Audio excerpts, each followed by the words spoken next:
The OnePlus Ace 3V is official launch in China. OnePlus Ace 3V aka Nord 4, the handset which is expected to launch outside of China as the Nord 4.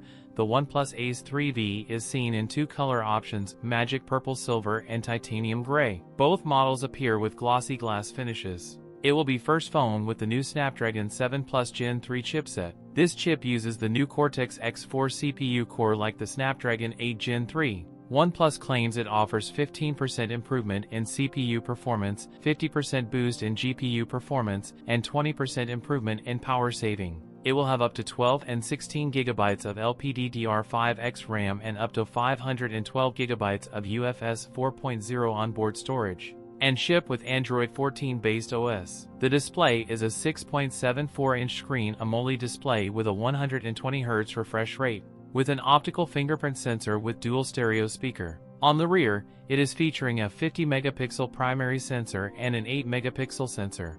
It could get a 16-megapixel front camera. It's powered by 500 mAh battery with support for 100-watt charging. The base 12/256GB model costs 2,000 Chinese yuan in China. For international fans, the Ace 3V is expected to be the base of the OnePlus Nord 4. The company officially confirmed that a Nord CE4 is on the way, launching on April 1st. That's it for today's video. If you enjoyed it, don't forget to like, comment, and subscribe for more content. Thanks for watching, and I'll see you in the next one.